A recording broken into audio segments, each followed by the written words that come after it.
everybody, welcome back to our virtual tour of the Calvin B. Taylor House Museum.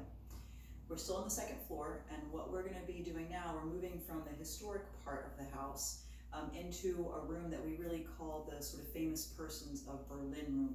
It is still part of the original 1830s block, but instead of reproducing a bedroom, we've chosen to turn this into display space.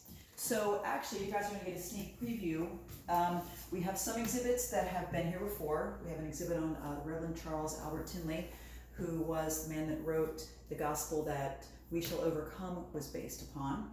And then we do have some empty space, so this will be a great reason for you to come back to visit the museum, because we are getting ready to install a new exhibit here of Isaiah Fassett, who was a famous African-American from Berlin. He was a Civil War veteran.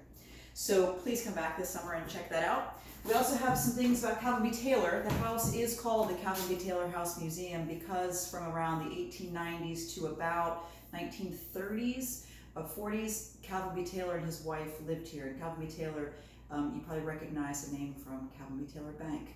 So he was a very prominent member of the Berlin community. He was a teacher. He started Calvin B. Taylor Bank. So and he did live here, which is why the house is named after Calvin B. Taylor. And we're lucky enough to have his desk and his bookcase and some of his original books.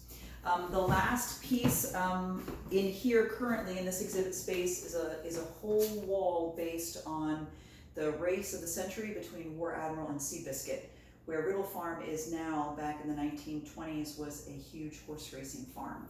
And so we do have a lot of information, a lot of original programs and newspaper articles about the race between War Admiral and Seabiscuit. So once again, thank you so much for coming and joining us on this virtual tour. We really appreciate it. If you love what you see, then you can do a couple things to help out the museum. You can certainly become a member. That information is online. And please, please, please, I highly encourage you to come visit. We do open July 1st for scheduled tours, and we'd love to have you come out and visit. Thanks.